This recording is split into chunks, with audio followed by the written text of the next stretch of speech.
안녕하세요, 여러분. 혹시, 그때 그렇게 했어야 했는데 하고 후회하거나, 에이, 그 사람이 그랬을 리가 없어 하고 강하게 확신해 본 적 있으시죠? 바로 이런 말들을 영어로 아주 자연스럽게 하려면 어떻게 해야 할까요? 그 비밀이요? 바로 조동사를 과거로 보내버리는 문법 타임머신에 있습니다. 오늘 제가 이 타임머신 사용법을 완벽하게 마스터하게 해드릴게요. 자, 바로 시작해 볼까요?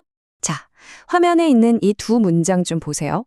Paul may be sick, 그리고 Paul may have been sick.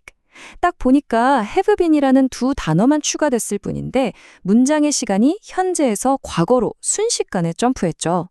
왼쪽은 폴이 지금 아픈 것 같다는 뜻이고 오른쪽은 폴이 예전에, 과거에 아팠을지도 모른다는 뜻이에요. 아니, 어떻게 이 두 단어만으로 시간을 과거로 되돌릴 수 있었을까요?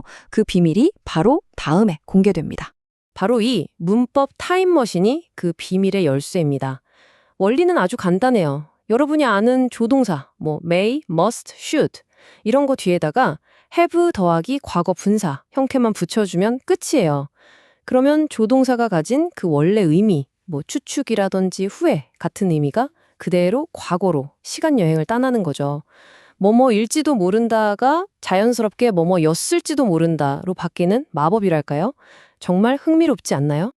자, 그럼 이 타임머신을 타고 가장 먼저 떠나볼 시간 여행지는 바로 후회와 유감의 순간입니다. 우리 모두 살면서 한 번쯤은 그때 그럴 걸 하고 아쉬워하잖아요. 바로 그 감정을 표현하는 should have를 만나보겠습니다. 이 차이 느껴지시나요? 왼쪽 문장 You shouldn't waste money는 그냥 일반적인 조언이에요.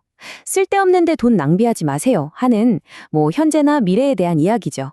근데 오른쪽 You shouldn't have wasted so much time. 이건 느낌이 완전히 다릅니다. 이미 낭비해버린 시간에 대한 깊은 아쉬움, 후회가 아주 짙게 배어있죠. 이게 바로 should have가 가진 힘입니다. 이 문장을 보면 그 감정이 더 와닿죠. 그녀가 도와달라고 했을 때 내가 도와줬어야 했는데 이 말의 속뜻이 뭘까요? 그쵸. 실제로는 안 도와줬고 그래서 지금 너무 후회된다는 겁니다. 이처럼 should have는 내가 하지 않았던 일에 대한 아쉬움을 표현하는 아주 강력한 도구예요. 좋습니다. 후회의 시간 여행은 여기까지 하고요. 이제 타임머신을 좀 조정해서 다른 임무를 수행해보죠. 이번에는 과거의 미스터리를 파헤치는 탐정이 되어보는 거예요. 어떤 일에 대해 거의 확신에 가까운 아주 강한 추측을 할 때 쓰는 must have와 can't have를 살펴보겠습니다. 원래 must가 문모임에 틀림없다는 강한 확신이잖아요. 여기에 타임머신, 즉 have를 붙이면 오른쪽 문장처럼 You must have had a hard time then 이 됩니다. 이건 그냥 그때 힘들었겠다 하고 추측하는 걸 넘어서서 네 상황을 보니 그때 정말 힘들었음에 틀림없겠구나 하고 상대방의 과거에 깊이 공감해주는 표현이에요. 어떤 근거를 바탕으로 한 95% 이상의 강한 확신이죠. 그럼 반대로 과거에 절대 그럴 리가 없어 라고 확신할 때는 어떻게 할까요? 바로 can't have를 쓰면 됩니다. 이 can't have been an easy decision for you. 이 말은 그게 너한테 쉬운 결정이었을 리가 없어. 나는 그렇게 생각해 라고 말하는 사람의 아주 강한 확신을 보여주는 거죠. 그게 아니었다는 것에 대한 99% 정도의 확신이랄까요? 자, 이걸 이렇게 확신의 스펙트럼으로 정리하면 아주 이해하기 쉬워요. 과거에 어떤 일이 거의 확실히 일어났다고 믿는다면, 즉 95% 이상 확신한다면 스펙트럼의 이쪽 끝에 있는 must have를 쓰시면 되고요. 반대로 절대 일어났을 리가 없다고 99% 확신한다면 저쪽 끝에 있는 can't have를 쓰시면 되는 겁니다. 과거를 추측하는 양극단에 있는 아주 강력한 표현들이죠. 그런데 말이죠. 우리가 항상 이렇게 강하게 확신할 수만은 없잖아요. 그쵸? 그랬을 수도 있고 아닐 수도 있고 좀 애매할 때, 딱 그 정도의 느낌을 전달하고 싶을 땐 어떻게 할까요?